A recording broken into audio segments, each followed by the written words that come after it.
The following program may contain coarse language, violence, nudity, mature subject matter, or scenes which may not be suitable for all viewers. Viewer discretion is advised. This is the X-Zone Broadcast Network, broadcasting worldwide on broadcast affiliates and satellite program providers, including CNN Broadcast Network, Sirius Satellite Network, Star Media, Good News Radio Network, Angel Broadcast Network, Wiki Broadcast Network, and WPBN TV. For more information on the X-Zone Broadcast Network, visit us at www.xzbn.net.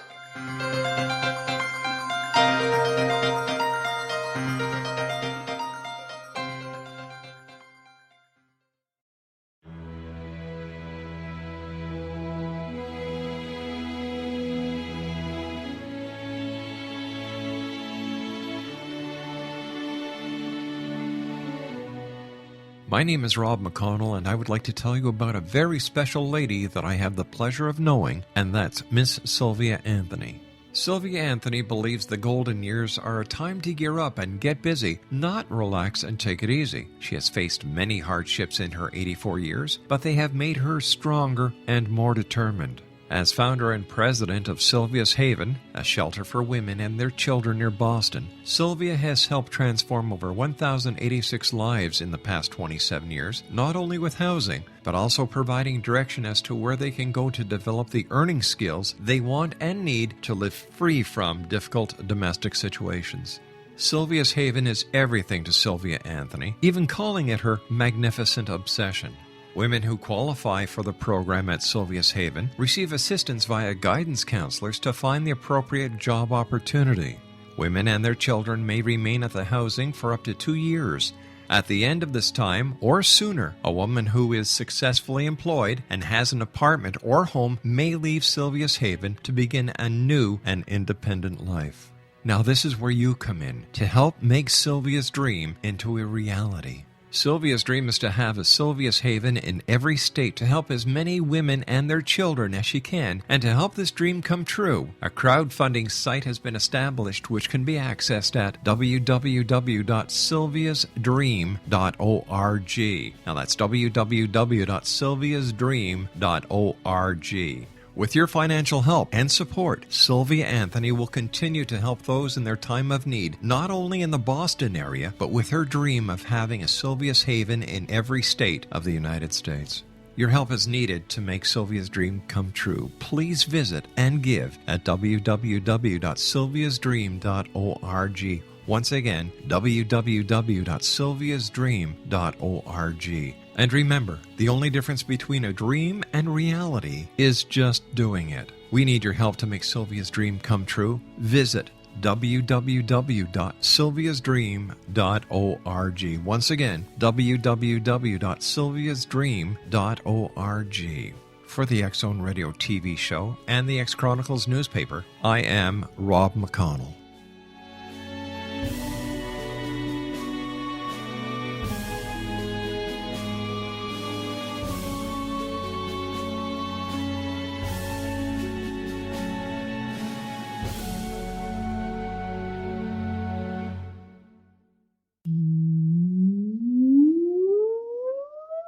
Countdown for blastoff. X minus 5, minus 4, minus 3, minus 2, X minus 1, fire.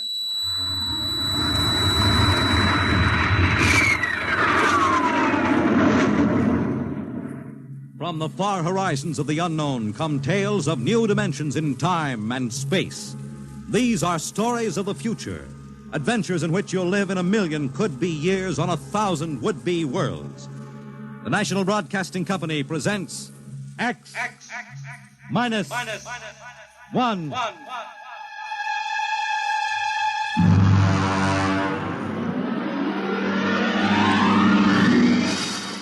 Tonight's story, The Man in the Moon.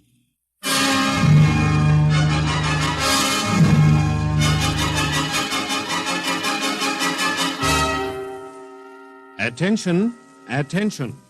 This is the Federal Bureau of Missing Persons calling all local agencies. Attention, this is a coded report nationwide. Missing since 9 o'clock this morning, the following persons: Smigley Jonathan, 5 feet 8 inches tall, brown hair, brown eyes, mastoid scar behind right ear, last seen wearing blue top coat and tan cap, wanted by Los Angeles. Hello, get off this wavelength. This is a restricted band. Hello, Earth. Whoever you are, you're on a coded wavelength. Tune out. This frequency is reserved for the Federal Bureau of Missing Persons. Hello, Earth. This is the moon calling Earth. Hello, Earth. This guy's loony. This is Jake in transmission. Jake, this is Charlie of the code room. Some crackpot is on our frequency. Yeah, I heard him, Charlie. I've got CQ trying to trace a source now. We should have a triangulation any second. Well, hurry it up, will you? Some ham is in for a good stiff fine by the FCC. Yeah, they ought to take his license away. Oh, here comes Lenny with the directional fix. Right. Thanks, Lenny. Hey, what's this? This is impossible.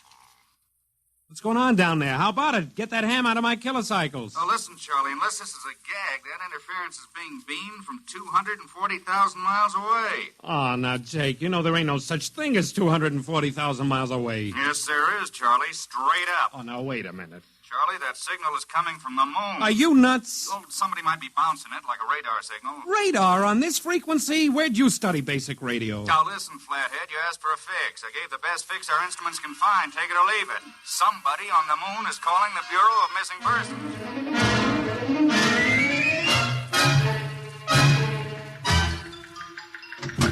Mr. Timken. Mr. Timken. What's the sweat, Charlie? Shouldn't you be broadcasting? Listen, Mr. Timken. You know I'm a sober citizen, right? Mm-hmm. Never once have I broadcast with the smell of alcohol on my breath, right? Right. In all your 12 years here at the Bureau, did I once ever... What's the matter, Charlie? We're picking up a message on our wavelength. Well, did you report to the FCC? I ain't got the nerve. Well, what's wrong? You'll scream when you hear this, Mr. Timken. You'll jump right out the window, but... We are getting an SOS from the moon.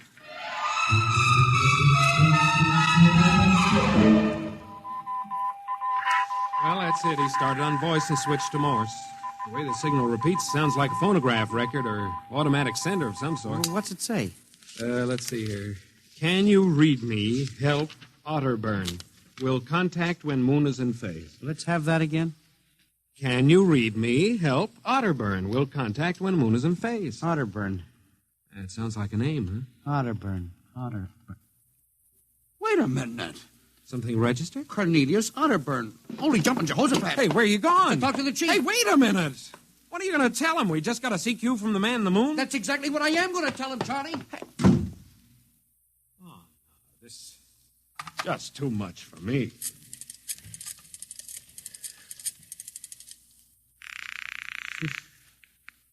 Washington Star Ledger. Let me have O'Brien on city desk. A moment.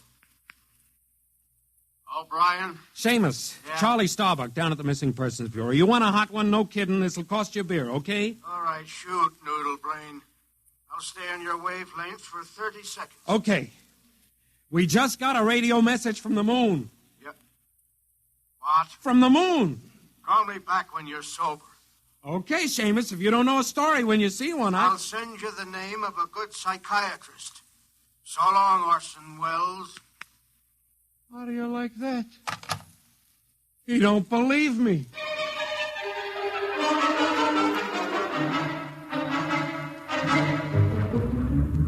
Otterburn, Mr. Wade.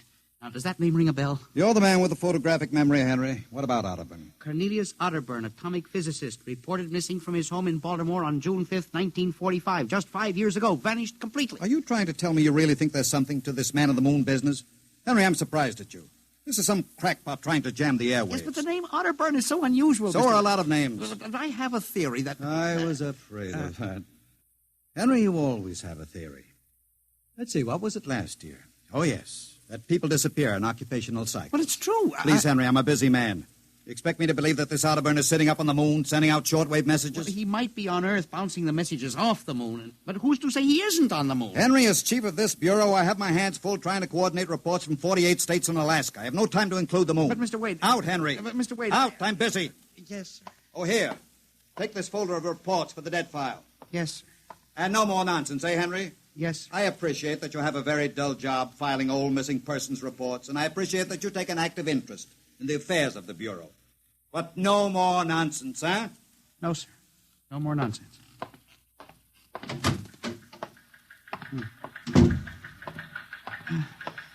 Pardon me. You are Mr. Henry Timken. That's my name. Permit me, Jefferson Philo, scientific feature writer. Oh, how do you do? Oh, are you a newspaper man? Not exactly. I write as a hobby. Occasionally the papers give me leads on an assignment. If I may have a moment of your time. Oh, certainly. Just sit down at my desk over here. Thank you. My, that's quite a stack of papers. Filing. I'm the records custodian of the Bureau. 12 years and never misplaced a record. Magnificent. I admire the precise mind, Mr. Timken. Of course. Now, Mr. Timken, Mr. O'Brien, the editor of the Star Ledger, said I might drop by and investigate a rumor. Only a rumor, mind you, that a message from the, moon? Well, we aren't certain it's from the moon. It may be a bounce. They have bounced radar waves off the moon, you know. Yes, I know. I wrote the first newspaper article on it. Really? I'd be interested to read it. I must have a copy in my briefcase. Well, don't bother. Oh, but I insist. Oh, yes. There you are. I'll leave it on your desk. Oh, thank you very much. Now, about this message from the moon, Mr. Timken. Well, now, we don't know for sure, as I said. But I believe that this message, wherever it originates, is from Cornelius Otterburn. The physicist? Oh, do you know him? I once wrote an article on his contributions in nuclear mechanics. A brilliant man, Otterburn. Years ahead of his contemporaries. Well, whoever is sending those signals, if he isn't on the moon, is at least using the moon as a sounding board, bouncing the signal. But why, Mr. Timken? Why? Well, if you will come here tomorrow night at 8, Mr. Philo, we may learn the answer to that question. I've arranged with Charlie, our radio man, to let me use the equipment. May I consider this an invitation? You certainly may. Very well, sir. Until tomorrow night, then. Goodbye, Mr. Philo. Let's see now.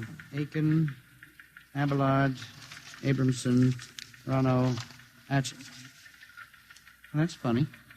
Now, where did this list of names come from?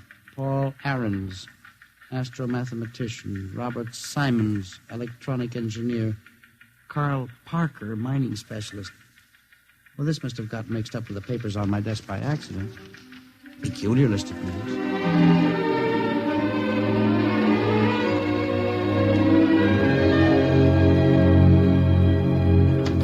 Oh, good morning, Charlie.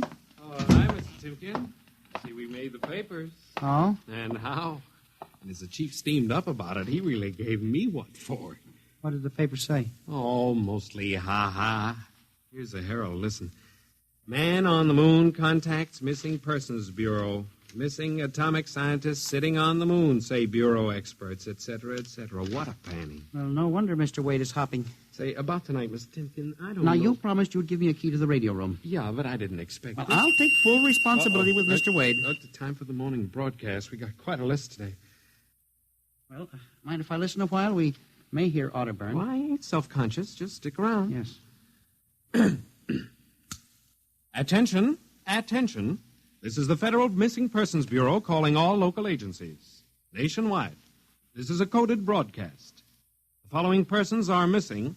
Ahrens, Dr. Paul, What? 5'5", brown hair, brown eyes, scar on left side of chin, thick glasses. Ahrens. Occupation, astromathematician.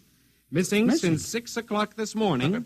Being sought by Bel Air police. Charlie. Repeat. Dr. Paul Charlie, Ahrens. shut it off a second. Hold it. Delay 1 minute. Listen, Mr. Timken, it's okay to stay, but you can't interrupt Now, this. this is important. Did you say Dr. Ahrens was reported missing this morning? 6 a.m.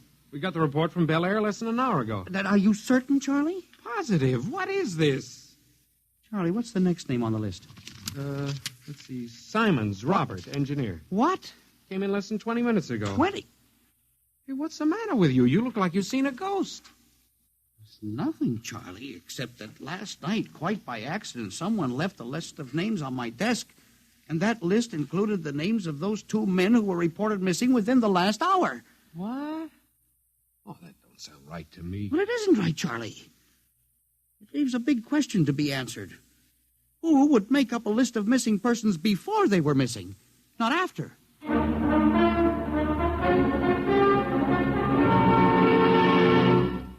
And you say this list of names was left on your desk accidentally? Well, I believe so, Mr. Wade. Do you have any ideas, Henry? Well, it's hard to say. Mr. Philo left some papers from his briefcase. Mr. Philo? Well, a science feature writer. I see. You were the leak on that story, then. Yes, sir, I'm afraid I won't.